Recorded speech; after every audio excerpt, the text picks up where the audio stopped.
ഒരിക്കൽ കൂടി ഭാഗം 27. എൻ്റെ അനിയത്തിയും നിന്റെ അനിയനും അറിഞ്ഞു. രണ്ടും കൂടി അതിനുള്ള പ്ലാനിങ് നടത്തുന്നുണ്ട്, സൂരജ് പറഞ്ഞു. ദൈവമേ, പണി പാളിയോ? രോഹിത് തലയിൽ കൈവച്ചുകൊണ്ട് കാറിൽ ചാരി നിന്നു. സൂരജിന് ചിരി വന്നു. നീ ചിരിക്കണ്ട, ബോംബും ആറ്റം ബോംബും കൂടിയാ വരുന്നത്. എങ്ങനെയാ എവിടെയാ പൊട്ടുക എന്ന് ഒരു പിടിയുമില്ല. പൊട്ടിക്കഴിഞ്ഞാൽ പിന്നെ പറയുകയും വേണ്ട, രോഹിത് പറഞ്ഞു. നീ ടെൻഷനാവണ്ട, അവർ ഒരു കുഴപ്പവും ഉണ്ടാക്കില്ല. കാരണം അവൾ എൻ്റെ അനിയത്തിയാണ്. എൻ്റെ ഇഷ്ടങ്ങളാണ് അവൾക്ക് ഏറ്റവും വലുത്. അതുമാത്രമല്ല, അവളെ എനിക്ക് മനസ്സിലാക്കാൻ പറ്റുന്നത് പോലെ തന്നെ അവൾക്കും എന്നെ മനസ്സിലാക്കാൻ പറ്റും. കാരണം അവൾ എനിക്ക് എൻ്റെ മകളെപ്പോലെയാണ്. നീ എന്താ സൂരജ് പറഞ്ഞു വരുന്നത്? അവൾക്ക് എല്ലാം അറിയാം. ദേവ ഞാൻ ഇഷ്ടപ്പെടുന്ന പെൺകുട്ടിയാണെന്നോ അല്ലെങ്കിൽ എൻ്റെ കുഞ്ഞാണ് കണ്ണനെന്നോ അങ്ങനെ എന്തൊക്കെയോ കുഞ്ഞു കുഞ്ഞു അറിവുകൾ മാത്രമേ അവർക്ക് കിട്ടിയിട്ടുള്ളൂ എന്ന് എനിക്ക് തോന്നുന്നു. മുഴുവനായിട്ടും ഒന്നും അറിയില്ല. അത് കണ്ടുപിടിക്കാനുള്ള തിരക്കിലാണ് രണ്ടുപേരും കൂടി. പക്ഷേ അതെന്തായാലും ദേവ എല്ലാം അറിഞ്ഞു കഴിഞ്ഞതിന് ശേഷം മാത്രമേ ഇനി മറ്റൊരാൾ ഇക്കാര്യം അറിയാൻ പാടുള്ളൂ. സാക്ഷിയാണെങ്കിലും രോഹനാണെങ്കിലും അങ്ങനെ തന്നെ. കാര്യം എൻ്റെയും ദേവയുടെയും തെറ്റല്ല. എങ്കിൽ കൂടി അത് സാക്ഷി അറിഞ്ഞാൽ എങ്ങനെ പ്രതികരിക്കും എന്ന് എനിക്കറിയില്ല, സൂരജ് പറഞ്ഞു. അത് ശരിയാ നീ പറഞ്ഞത്. അവൾ ഒരു കഥയില്ലാത്ത പെണ്ണാണ്. എങ്ങനെയായിരിക്കും പ്രതികരിക്കുന്നതെന്ന് ഒരു പിടുത്തവും ഉണ്ടാവില്ല. ചിലപ്പോൾ നിനക്കിട്ട് പൊട്ടിച്ചിട്ട് അവൾ ദേവയുടെ കൂടെ നിൽക്കും. അല്ലെങ്കിൽ ഇതെല്ലാം കൂടി ചെന്ന് അങ്കിളിനെയും ആൻറ്റിയെയും അറിയിക്കും. ഇതിലേതെങ്കിലും ആയിരിക്കും അവൾ ചെയ്യുന്നത്. എന്തായാലും രണ്ടുപേരും നമ്മുടെ പുറകെ തന്നെ ഉണ്ടല്ലോ. നമുക്ക് മുന്നിൽ നടക്കുമ്പോൾ ഇടയ്ക്കൊന്ന് തിരിഞ്ഞു നോക്കാം, എന്താ സംഭവിക്കുന്നതെന്ന് കാണാം, രോഹിത് പറഞ്ഞു. രോഹിത്, നാളെ ഒരു ദിവസം കൂടി കഴിഞ്ഞാൽ സൂരജ് അത്രയും പറഞ്ഞു നിർത്തി. എനിക്ക് മനസ്സിലാകുമെടാ നിന്റെ ടെൻഷൻ. അത് മനസ്സിലാക്കിയത് കൊണ്ട് തന്നെയല്ലേ ഞാൻ ഓടി ഈ രാത്രി ഇങ്ങോട്ട് വന്നത്, രോഹിത് പറഞ്ഞു. അല്ല സൂരജ്, നാളത്തെ ദിവസം കഴിഞ്ഞാൽ അടുത്ത ദിവസം മുതൽ ദേവ അവളെ എന്തു ചെയ്യും? വീട്ടിലേക്ക് കൊണ്ടുവരികയാണോ അല്ലെങ്കിൽ അവിടെ തന്നെ നിർത്തുകയാണോ? അത് മാത്രല്ലടാ, നീ ഇക്കാര്യം നവ്യയോട് ഇതുവരെ പറഞ്ഞിട്ടില്ല. അവൾ അറിഞ്ഞാൽ എങ്ങനെയായിരിക്കും പ്രതികരിക്കുക എന്ന് എനിക്ക് ഒരു പിടിയുമില്ല. എന്തായാലും രണ്ട് പെണ്ണുങ്ങളുടെയും പ്രതികരണം രൂക്ഷമായിരിക്കുമെന്ന് എനിക്ക് തോന്നുന്നു, രോഹിത് പറഞ്ഞു. എന്തു വന്നാലും നേരിടാൻ തയ്യാറായി തന്നെയാണ് രോഹിത് ഞാൻ ഇറങ്ങിയിരിക്കുന്നത്. കാരണം എനിക്ക് ഇനിയും അവളെ നഷ്ടപ്പെടുത്താൻ പറ്റില്ല. ദേവ, എൻ്റെ കുഞ്ഞ്, അവർ രണ്ടുപേരും എൻ്റെ കൂടെ ഇനി വേണം, ഉണ്ടായേ പറ്റൂ. പിന്നെ മറ്റൊരു കാര്യം കൂടിയുണ്ട്, നവ്യ. അവൾ അഭിറാമിൻ്റെ ഫ്രണ്ടാണ്. അഭിറാം ഞങ്ങളുടെ വിവാഹത്തിന് വരുമെന്ന് പറയാനായിട്ട് ഇന്നവൾ വന്നിരുന്നു. നന്നായി, അതിൻ്റെയും കൂടി കുറവേ ഉണ്ടായിരുന്നുള്ളൂ. ബാക്കിയെല്ലാം തികഞ്ഞു നിൽക്കുകയായിരുന്നു, രോഹിത് പറഞ്ഞു. പ്രശ്നങ്ങൾ ഒഴിഞ്ഞിട്ട് നേരമില്ലല്ലോ. ഒരു പ്രശ്നം തീരുമ്പോൾ അടുത്ത പ്രശ്നം വന്നുകൊണ്ടിരിക്കുകയാണ്. എന്തായാലും നിന്നോട് ഞാനൊരു കാര്യം ചോദിക്കട്ടെ? ദേവയെ വിവാഹം കഴിച്ചതിന് ശേഷം നീ ദേവയും കൊണ്ട് അവളുടെ നാട്ടിലേക്ക് പോകുന്നുണ്ടോ, രോഹിത് ചോദിച്ചു. പോണം, പക്ഷേ അതിപ്പോഴല്ല. അവൾ മനസ്സറിഞ്ഞ് എന്നെ സ്നേഹിച്ചതിന് ശേഷം, എന്നെ പൂർണ്ണമായിട്ടും അവൾ അംഗീകരിച്ചതിന് ശേഷം അവളെയും ചേർത്ത് പിടിച്ച് എൻ്റെ കുഞ്ഞിനെയും കൊണ്ട് ഞാൻ അവളുടെ നാട്ടിലേക്ക് പോകും, സൂരജ് പറഞ്ഞു. എന്തായാലും എല്ലാം ഭംഗിയായി തന്നെ നടന്നാൽ മതിയായിരുന്നു, രോഹിത് പറഞ്ഞു. അതിന് സൂരജ് ഒന്നും മിണ്ടിയില്ല. കുറച്ചു നേരം കൂടി സംസാരിച്ചതിന് ശേഷം രോഹിത്തിനോട് യാത്ര പറഞ്ഞ് സൂരജ് തിരിച്ച് വീട്ടിലേക്കെത്തി. സൂരജ് വീട്ടിലെത്തുമ്പോൾ സാക്ഷി ദേവ ഡിസൈൻ ചെയ്ത ഡ്രസ്സുകളെല്ലാം അമ്മയെയും അച്ഛനെയും ഇട്ട് കാണിച്ചു കൊടുക്കുന്നുണ്ട്. അത് കണ്ടുകൊണ്ടാണ് സൂരജ് അങ്ങോട്ട് ചെന്നത്. ഏട്ടാ, അമ്മയ്ക്കും അച്ഛനും ഒരുപാട് ഇഷ്ടമായി, സാക്ഷി പറഞ്ഞു. നന്നായിട്ടുണ്ട് കേട്ടോ, ആ കുട്ടിക്ക് ഇത്രയും കഴിവുണ്ടെന്ന് എനിക്കറിയില്ലായിരുന്നു. ഇപ്പോൾ സാക്ഷി പറഞ്ഞപ്പോഴാണ് അറിഞ്ഞത്. ആ കുട്ടി ഒരു ഫാഷൻ ഡിസൈനർ ആയിരുന്നു അല്ലേ? അതെ അമ്മ. പിന്നെ എന്തിനാണാവോ അങ്ങനെ ഒരു ജോലി ചെയ്യുന്നത്? എന്തായാലും രോഹിത്തിനോട് പറയണമെന്ന് പറഞ്ഞ് രോഹൻ പോയിട്ടുണ്ട്, അമ്മ പറഞ്ഞു. അവൻ പറഞ്ഞിരുന്നു അമ്മേ എന്ന് പറഞ്ഞ് മറ്റൊന്നും പറയാതെ സൂരജ് മുകളിലേക്ക് കയറിപ്പോയി.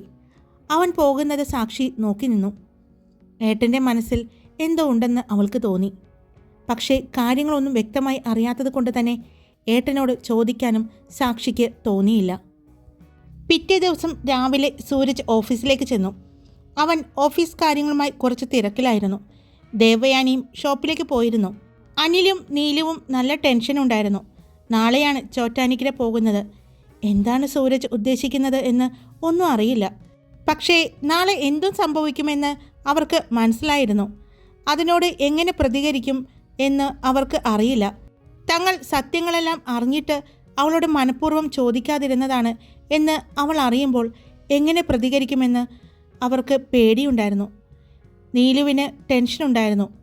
അവരും നാളത്തെ ദിവസത്തിന് വേണ്ടിയുള്ള കാത്തിരിപ്പിൽ തന്നെയായിരുന്നു. അന്നും സാക്ഷി വന്ന് കണ്ണനെ കൊണ്ടുപോയിരുന്നു.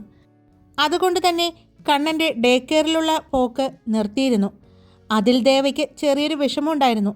കാരണം സാക്ഷിക്ക് ഇനി വീണ്ടും കോളേജിൽ പോകുമ്പോൾ കണ്ണനാകെ സങ്കടത്തിലാകും. അതോർക്കുമ്പോഴായിരുന്നു ദേവയാനിയുടെ സങ്കടം. ഉച്ചയ്ക്ക് 3 പേരും ഭക്ഷണം കഴിക്കുമ്പോഴാണ്, ദേവ, ഞാൻ ഇന്ന് വൈകിട്ട് നിൻ്റെ ഒപ്പമാണ്. നാളെ ചോറ്റാനിക്കര പോകാനുള്ളതല്ലേ? നീലു പറഞ്ഞു. അതിനെന്താ, ഞങ്ങളൊപ്പം കൂടിക്കോ. അനിൽ, നീ നാളെ രാവിലെ തന്നെ വരില്ലേ? അവൾ ചോദിച്ചു. പിന്നെ രാവിലെ ഞാൻ അവിടെ ഉണ്ടാകും, അനിൽ പറഞ്ഞു. പിന്നെ അവർ ഒന്നും സംസാരിച്ചില്ല. നല്ല ടെൻഷനായതുകൊണ്ട് തന്നെ ചോദിക്കുന്നതിൽ എന്തെങ്കിലും അബദ്ധം പറ്റിയാലോ എന്നുള്ള പേടിയുണ്ടായിരുന്നു. വൈകിട്ട് ഇറങ്ങുന്നതിന് മുമ്പ് രോഹിത് നീലുവിനെ വിളിച്ച് കാര്യങ്ങൾ ഒന്നുകൂടി ഓർപ്പിച്ചു. അറിയാം, ഞാൻ നോക്കിക്കൊള്ളാം, നീലിമ പറഞ്ഞു. അന്നും സാക്ഷി കണ്ണനെ കൊണ്ടുവന്ന് ആക്കി. പക്ഷേ സൂരജ് വന്നില്ല. സാക്ഷിയും രോഹനും കൂടിയാണ് കൊണ്ടുവന്നാക്കിയത്. അന്ന് ഓഫീസ് ജോലികളിൽ പെട്ട് കുറച്ച് തിരക്കിലായിരുന്നു സൂരജ്. എങ്കിലും സൂരജിൻ്റെ മനസ്സിൽ നാളത്തെ കാര്യങ്ങൾ ഓർത്തുള്ള ചെറിയൊരു വെപ്രാളം ഉണ്ടായിരുന്നു. നാളെ തന്നെ ദേവ തിരിച്ചറിയുന്ന ദിവസമാണ്. ഞാൻ പറയുന്ന കാര്യങ്ങൾ അവൾ എങ്ങനെ അംഗീകരിക്കും? നല്ല രീതിയിൽ അവൾ അതിനെ സ്വീകരിക്കുമോ എന്നുള്ള പേടിയുണ്ടായിരുന്നു. അന്ന് രാത്രി രോഹിത് സൂരജിൻ്റെ ഒപ്പം കൂടി. അവൻ്റെ മനസ്സിൻ്റെ സംഘർഷം അറിയാവുന്നത് കൊണ്ട് തന്നെ അവൻ്റെ കൂടെ തന്നെ രോഹിത് നിന്നു. രാത്രി കിടന്നിട്ടും സൂരജിന് ഉറക്കം വന്നില്ല. അവൻ എഴുന്നേറ്റ് നടക്കുന്നതും ഇടയ്ക്ക് ബാൽക്കണിയിൽ പോയി നിൽക്കുന്നതുമെല്ലാം രോഹിത് കാണുന്നുണ്ടായിരുന്നു. എന്തു പറഞ്ഞ് അവനെ സമാധാനപ്പെടുത്തും എന്നൊന്നും അവന് അറിയില്ലായിരുന്നു. കാരണം അവനെ സമാധാനപ്പെടുത്താനായിട്ട് അവൻ്റെ കയ്യിൽ വാക്കുകളൊന്നും ഉണ്ടായിരുന്നില്ല. എന്താണ് സംഭവിക്കാൻ പോകുന്നത് എന്നുള്ള ആകാംക്ഷ മാത്രമായിരുന്നു അപ്പോൾ രോഹിത്തിനും ഉണ്ടായിരുന്നത്. എന്നാൽ നാളെ എന്താണ് അമ്പലത്തിൽ നടക്കാൻ പോകുന്നത് എന്നാലോചിച്ച് സാക്ഷിയും പലതരം ചിന്തകളിൽ ആയിരുന്നു. രോഹൻ, ഏട്ടൻ എന്തായിരിക്കും പ്ലാൻ ചെയ്തിരിക്കുന്നത്? നാളെ ഏട്ടൻ ചേച്ചിയെ വിവാഹം കഴിച്ച് ഇങ്ങോട്ട് കൊണ്ടുവരുമോ? സാക്ഷി ചോദിച്ചു. എനിക്കറിയില്ല സാക്ഷി, എന്താ സംഭവിക്കാൻ പോകുന്നതെന്ന്. ഇനി അങ്ങനെ സംഭവിച്ചാൽ തന്നെ നിൻ്റെ അച്ഛനും അമ്മയും എങ്ങനെ, ഏത് രീതിയിലായിരിക്കും അതെടുക്കുന്നത്? ഇനി ഇതെല്ലാം നവ്യ അറിയുമ്പോൾ ഉണ്ടാകുന്ന, എൻ്റെ ദൈവമേ, എനിക്ക് ഓർക്കുമ്പോൾ തന്നെ എനിക്ക് പേടിയാകുന്നു.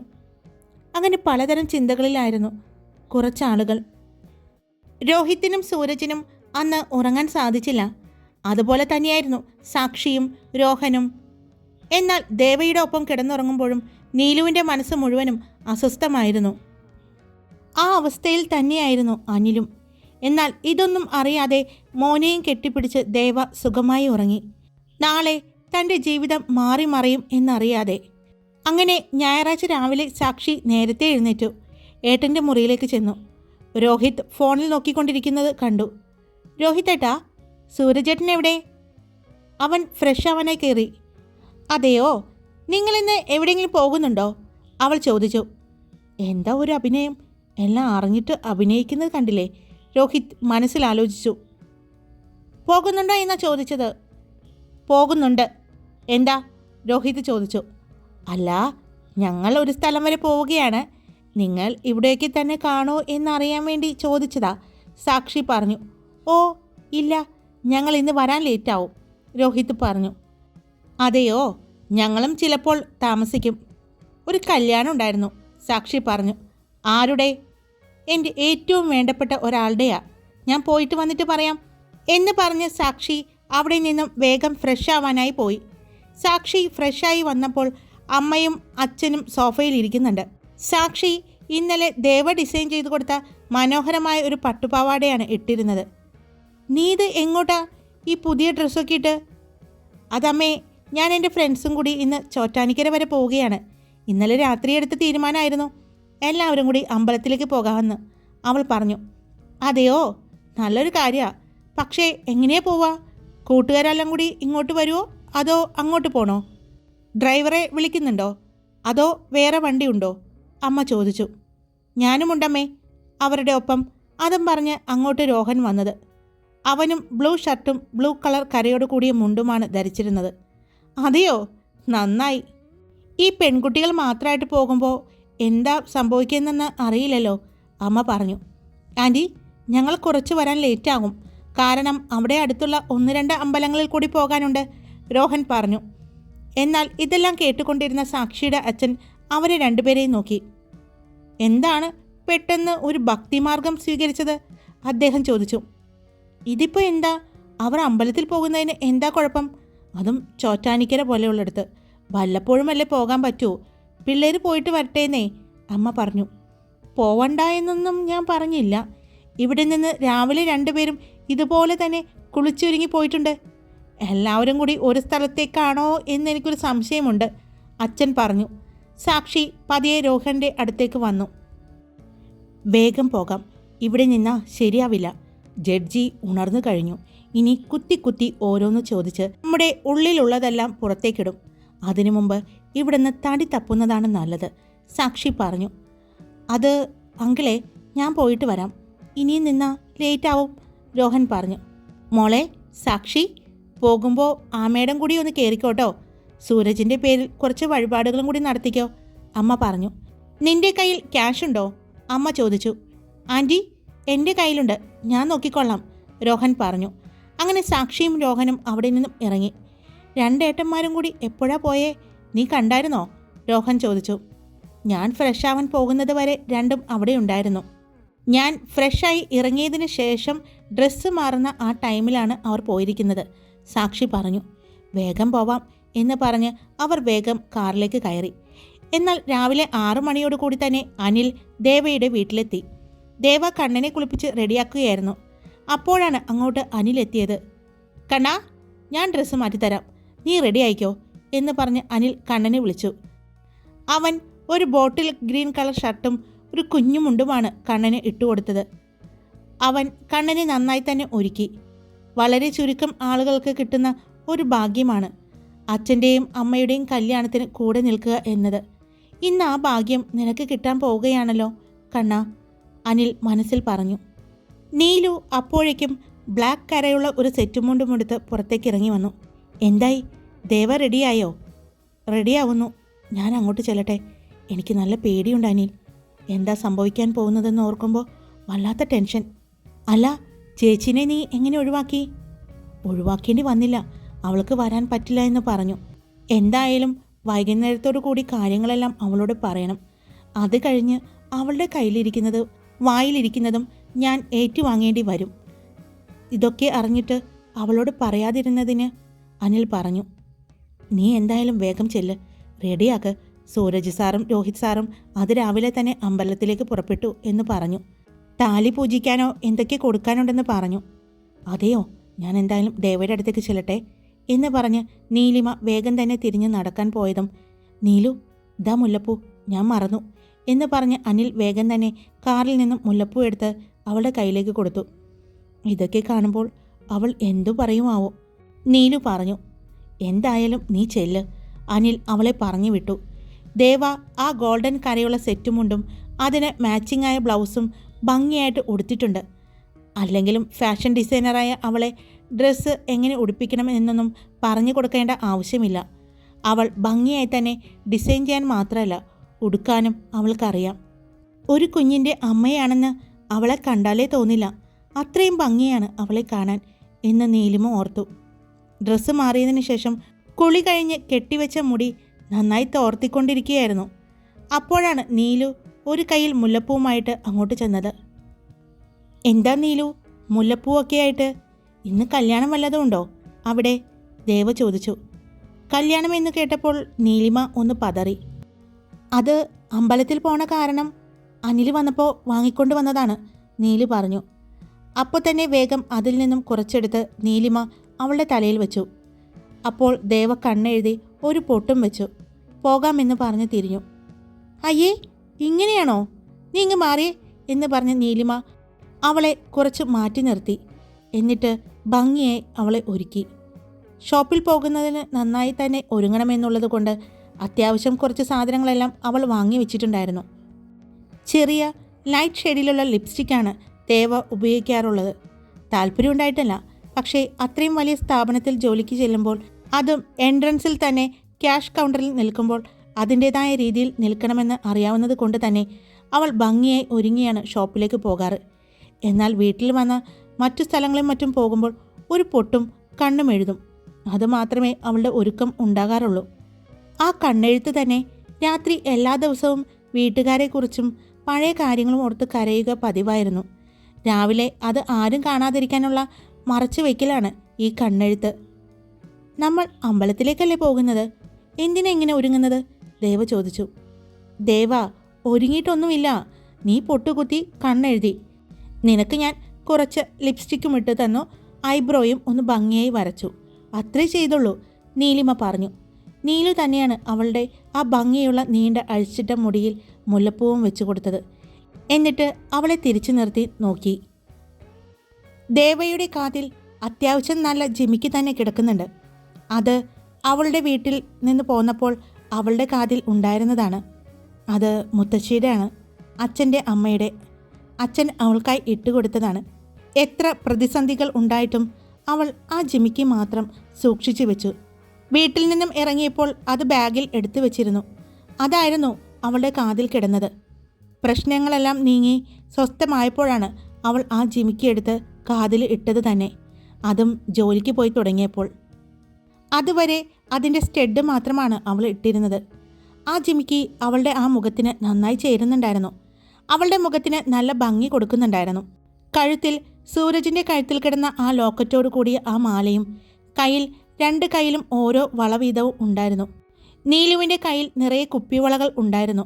അവൾ ദേവയ്ക്കും കുപ്പിവളകൾ വാങ്ങിയിരുന്നു. ട്രഡീഷണൽ വെയർ ആയതുകൊണ്ട് തന്നെ പച്ചയും ചുവപ്പും കുപ്പിവളകളാണ് അവൾ വാങ്ങിയത്. 2 കൈ നിറച്ച് ദേവയ്ക്ക് അത് ഇട്ടുകൊടുത്തു. ഇതൊക്കെ ഞാൻ ഉപേക്ഷിച്ചിട്ട് കുറേ നാളായി എൻ്റെ നീലു, ദേവ പറഞ്ഞു. എന്തിനുപേക്ഷിക്കണം? അതിന് മാത്രം പ്രായമൊന്നും ആയില്ലല്ലോ. ഏകദേശം ഞാനും നീയും ഒരേ പ്രായമാണ്. പിന്നെ നിനക്ക് മാത്രം എന്താ പ്രത്യേകത? ഒരു കുഞ്ഞിൻ്റെ അമ്മ ആയതാണോ? അതൊന്നും വലിയ കാര്യമൊന്നുമല്ല. 10ഉം 15ഉം വയസ്സുള്ള കുഞ്ഞുങ്ങളൊന്നുമല്ലല്ലോ. ഒരു 4 വയസ്സുകാരനായ കുഞ്ഞല്ലേ നിനക്കുള്ളത്. അതുകൊണ്ട് ഇതൊക്കെ ഇടാം എന്ന് പറഞ്ഞ് നീലു നിർബന്ധിച്ചാണ് ഇത് ഇട്ടുകൊടുത്തത്. മതി, വേഗം പോകാം, ഇപ്പോൾ തന്നെ സമയം വൈകി.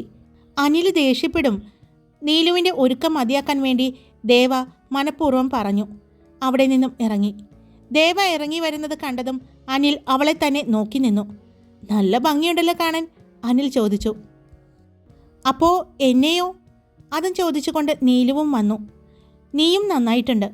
അപ്പോഴാണ് രാധമ്മ ചേച്ചിയും ഗീതവും അങ്ങോട്ട് വന്നത്. ചേച്ചി, നല്ല ഭംഗിയുണ്ടല്ലോ ചേച്ചിയെ കാണാൻ. ഇങ്ങനെയൊന്നും ഒരുങ്ങി ചേച്ചി കണ്ടിട്ടേയില്ല.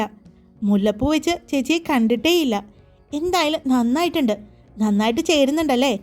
ഇപ്പോഴത്തെ എല്ലാ കല്യാണ പെണ്ണുങ്ങളും ഇതുപോലെ സെറ്റുമുണ്ട് കൊടുത്താണ് പോകുന്നത്. പണ്ടായിരുന്നു പല കളറിലുള്ള ബ്ലൗസ്, ഇപ്പോൾ സെറ്റുമുണ്ടിൻ്റെ അതേ മാച്ചിങ് ആയിട്ടുള്ള ബ്ലൗസ് തന്നെയാണ് ഇടുന്നത്. അതൊരു പ്രത്യേക ഭംഗിയാണല്ലേ. ഹായ് കുപ്പിവള, ചേച്ചി ഉപയോഗിക്കാറില്ലല്ലോ, ഗീതു പറഞ്ഞു. എൻ്റെ ഗീതു, ഇതെങ്ങനെയാ? നിർബന്ധിച്ച് ഞാൻ ഇടിയിച്ചതാണ്. ഇനി നീ അതും ഇതും പറഞ്ഞ് അത് ഊരിക്കലേ എൻ്റെ പൊന്നു മോളെ, നീലു പറഞ്ഞു. എന്തിനു ഊരണം? നന്നായിട്ടുണ്ട്. ഇതുപോലെ ഒരുങ്ങി നടക്കണം പെൺകുട്ടികളായാൽ, രാധമ്മയാണ് പറഞ്ഞത്. ആരുടെയും കണ്ണ് തട്ടാതിരിക്കട്ടെ. നന്നായിട്ടുണ്ട് 2 പേരെയും കാണാൻ, രാധമ്മ പറഞ്ഞു. നിനക്കും കൂടി വരായിരുന്നു ഗീതു, ദേവ പറഞ്ഞു.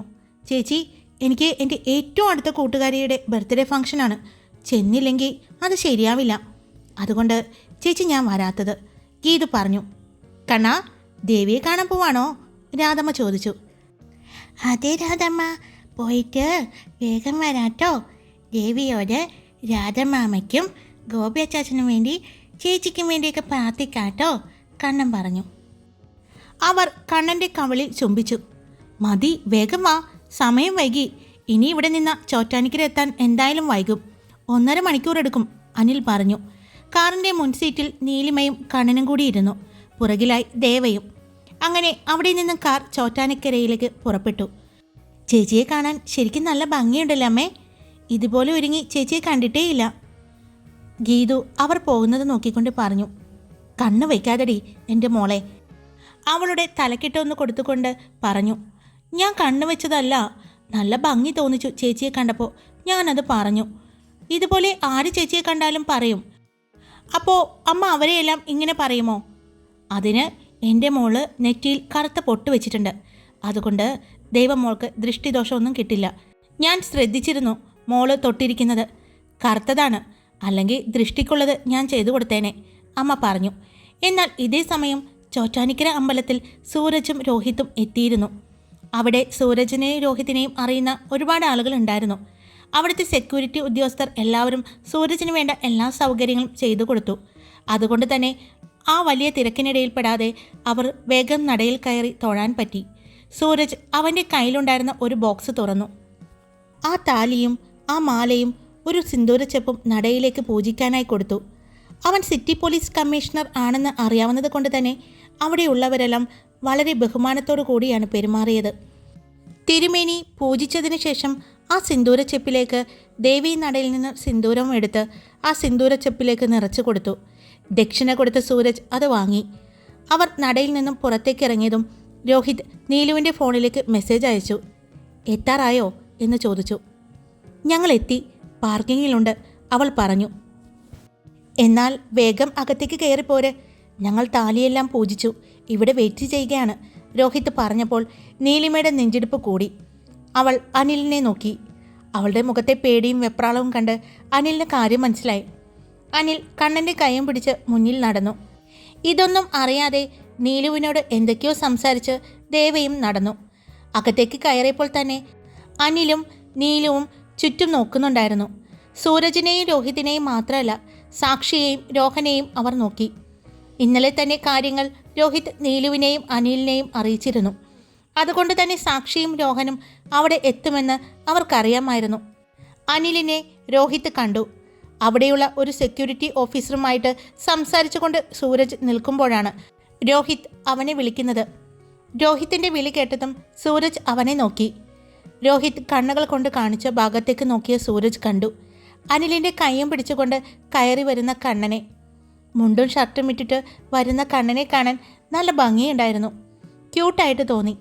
കണ്ണൻ നടന്നു വരുന്നത് എല്ലാവരും നോക്കുന്നുണ്ട്. അവൻ്റെ ആ നടപ്പും ആ വേഷവും അത്രയും മനോഹരമായിരുന്നു. പെട്ടെന്നാണ് സൂരജിൻ്റെ കണ്ണുകൾ അവരുടെ പുറകിൽ വരുന്ന ദേവയിലേക്ക് പോയത്. താൻ വാങ്ങിക്കൊടുത്ത സെറ്റുമുണ്ട് കൊടുത്ത് നല്ല ഭംഗിയായി ഒരുങ്ങി വരുന്ന ദേവയെ കണ്ടതും സൂരജിൻ്റെ കണ്ണുകൾ വിടർന്നു. അത്രയും മനോഹരമായിരുന്നു ദേവയാനിയെ കാണാൻ. അവൻ നോക്കി നിൽക്കുന്നത് കണ്ടതും രോഹിത് അങ്ങോട്ട് ചെന്നു. മതി വായി നോക്കി നിന്നത്, ഒന്നുമില്ലെങ്കിലും നീ സിറ്റി പോലീസ് കമ്മീഷണറല്ലേ, നിന്റെ പോലീസുകാരെല്ലാം നിന്നെ നോക്കുന്നുണ്ട്, നിന്റെ നിൽപ്പ് കണ്ടിട്ട്, രോഹിത് പറഞ്ഞു. പെട്ടെന്ന് സൂരജ് ഒന്ന് ചുറ്റും നോക്കി. ശരിയാണ്, തന്നെ അവരെല്ലാം ശ്രദ്ധിക്കുന്നുണ്ടെന്ന് അവന് മനസ്സിലായി. അവൻ അവരെ നോക്കി പുഞ്ചിരിച്ചു. രോഹിത് അപ്പോഴേക്കും സൂരജിനെയും കൂട്ടി അവരുടെ അടുത്തേക്ക് നടന്നു. ആ എന്താ ഇവിടെ? ഒന്നും അറിയാത്തതുപോലെ രോഹിത് അവരുടെ അടുത്തേക്ക് ചോദിച്ചുകൊണ്ട് ചെന്നു. അപ്പോഴാണ് ദേവയും അവരെ കാണുന്നത്. നിങ്ങളെന്താ ഇവിടെ? അനിലും നന്നായി തന്നെ അഭിനയിച്ചു. അമ്പലത്തിൽ വന്നതാ, ഇവൻ്റെ കല്യാണമല്ലേ, രോഹിത് പറഞ്ഞു. സൂരജ് ദേവയെ നോക്കി. അവൾ അപ്പോഴാണ് അവനെയും നോക്കിയത്. നിങ്ങൾ തൊഴുതോ? അനിൽ ചോദിച്ചു. തൊഴുത് കഴിഞ്ഞ് പുറത്തേക്ക് ഇറങ്ങിയതേയുള്ളൂ. വാ, നിങ്ങൾക്ക് തൊഴാനുള്ള സൗകര്യം ചെയ്തു തരാം എന്ന് പറഞ്ഞ് രോഹിത് അവരെയും കൊണ്ട് നടന്നു. സൂരജിനെ കണ്ടതും കണ്ണൻ അനിലിൻ്റെ കൈവിട്ട് സൂരജിൻ്റെ അടുത്തേക്ക് ചെന്നു. സൂരജ് അവനെ എടുത്തു. സുന്ദരനായിട്ടുണ്ടല്ലോ കണ്ണൻ. അതെയോ, നന്നായിട്ടുണ്ടല്ലേ, അവൻ്റെ ഷർട്ടും മുണ്ടും പിടിച്ചുകൊണ്ട് അവൻ പറഞ്ഞു. അതെ, നന്നായിട്ടുണ്ട് കേട്ടോ, സൂരജ് പറഞ്ഞു. അവരുടെ കൂടെ തന്നെ സൂരജ് നടന്നു. സൂരജിൻ്റെ കണ്ണുകൾ അപ്പോൾ ദേവയാനിയിലായിരുന്നു. അവളുടെ പുറകിലാണ് അവൻ നടന്നത്. ഭംഗിയായി അഴിഞ്ഞു കിടക്കുന്ന അവളുടെ മുടിയും അതിൽ വെച്ചിരിക്കുന്ന മുല്ലപ്പൂവും അവൻ കണ്ടു. സൂരജ് നേരത്തെ തന്നെ പറഞ്ഞതുകൊണ്ട് തന്നെ സെക്യൂരിറ്റി ഓഫീസർ അവരെ അകത്തേക്ക് കൊണ്ടുപോയി. ദേവയും അനിലും നീലുവും നന്നായി തന്നെ തൊഴുതു. ആ സമയം അവരുടെ കൂടെ തന്നെ സൂരജും രോഹിതും വീണ്ടും കയറിയിരുന്നു. ദേവയുടെ അടുത്ത് നിന്ന് നീലിമ പതിയെ മാറിക്കൊടുത്തു. അവളുടെ അടുത്തേക്ക് സൂരജ് വന്നു നിന്നു. ഇതൊന്നും അറിയാതെ ദേവി നടയിൽ നിന്ന് കണ്ണടച്ച് തൊഴുതുകൊണ്ടിരിക്കുകയാണ് ദേവ. ഇപ്പോൾ നടയിൽ സൂരജും ദേവയാനിയും ഒരുമിച്ച് നിന്നാണ് ദേവിയെ തൊഴുന്നത്. ഇനി നടക്കാൻ പോകുന്ന കാര്യങ്ങൾക്കെല്ലാം തൻ്റെ കൂടെ ഉണ്ടാവണമെന്ന് സൂരജ് മനസ്സറിഞ്ഞ് പ്രാർത്ഥിച്ചു. പ്രതിഷ്ഠയും വച്ച് അവർ പുറത്തേക്കിറങ്ങി. കീഴ്ക്കാവിനടുത്തേക്ക് പോകാൻ അവർ അവിടേക്ക് നടന്നു. അവിടെയാണ് കല്യാണ മണ്ഡപം ഉള്ളത്. തുലാഭാരം നടത്തുന്നുണ്ട് ഒരുപാട് പേർ. കണ്ണൻ അത് കൗതുകത്തോടെ നോക്കി നിന്നു. നടയിൽ വെച്ച് സൂരജിൻ്റെ കയ്യിൽ നിന്നും കണ്ണനെ അനിൽ വാങ്ങിയിരുന്നു. അനിൽ കണ്ണനെയും പിടിച്ചുകൊണ്ട് അവിടെ നിന്നു. ഇനി എന്താണ് നടക്കാൻ പോകുന്നത് എന്നറിയാതെ അവിടെ നിന്ന് ദേവിയെ നോക്കി തൊഴുതുകൊണ്ടിരിക്കുന്ന ദേവയുടെ കയ്യിൽ സൂരജ് പിടിച്ചു. പെട്ടെന്ന് ആരോ തൻ്റെ കയ്യിൽ പിടിച്ചപ്പോൾ നീലുമായിരിക്കും എന്നാണ് ദേവ വിചാരിച്ചത്. എന്നാൽ മുന്നിൽ തൻ്റെ കയ്യിൽ പിടിച്ചു നിൽക്കുന്ന സൂരജിനെ കണ്ടതും അവൾ ഒന്ന് ഞെട്ടി. അവൻ പിടിച്ച കയ്യിലേക്ക് നോക്കി. ദേവയാനി, എനിക്ക് തന്നോട് സംസാരിക്കണം, സൂരജ് പറഞ്ഞു. ഹായ് കൂട്ടുകാരെ, ഞാനാണ് കാർത്തിക. ഞാനിപ്പോൾ ഇന്ന് സൂരജിൻ്റെയും ദേവയുടെയും കല്യാണത്തിൻ്റെ കാര്യത്തിൽ ഒരു തീരുമാനമാക്കാമെന്ന് വിചാരിച്ചത്. പക്ഷേ അതും കൂടി എഴുതി വരുമ്പോൾ ലെങ്ത്ത് ഒരുപാട് കൂടുമെന്ന് തോന്നിയത് കൊണ്ട് ഞാൻ ഇവിടെ വെച്ച് നിർത്താണത്. നാളെ ഞാൻ എന്തായാലും നേരത്തെ തന്നെ ഇട്ടേക്കാം കേട്ടോ, സൂരജിൻ്റെയും ദേവയുടെയും കല്യാണത്തിൻ്റെ വിശേഷങ്ങൾ എന്തൊക്കെയാണെന്ന്. ഞാനിപ്പോൾ അത് എഴുതിയാൽ ലെങ്ത്ത് ഒരുപാട് കൂടുമെന്ന് തോന്നിയത് കൊണ്ടാണ് ഞാനിവിടെ വെച്ച് നിർത്തുന്നത് കേട്ടോ. നാളെ എന്തായാലും ഞാൻ നേരത്തെ വീഡിയോ ഇട്ടേക്കാം. ഓൾറെഡി ഞാൻ എഴുതി വെച്ചിരിക്കുകയാണ്. അപ്പോൾ നാളെ ഞാൻ നേരത്തെ വീഡിയോ തരാം കേട്ടോ. അപ്പോൾ ഇന്നുകൂടി ഒന്ന് ക്ഷമിച്ചേക്കട്ടോ എല്ലാവരും.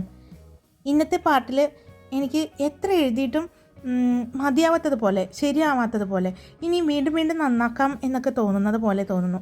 എങ്ങനെയുണ്ടെന്ന് ഒന്ന് പറയണേ. ഇന്നത്തെ പാട്ട് നിങ്ങളുടെ അഭിപ്രായം ഒന്ന് പറയട്ടോ. കാരണം ഞാൻ ഒരുപാട് പ്രാവശ്യം വോയിസ് കൊടുത്തു, പിന്നെ മാറ്റി, എഴുതിയതൊക്കെ മാറ്റി, വീണ്ടും ചെയ്തു, അങ്ങനെയാണ് ഞാൻ പോയേ.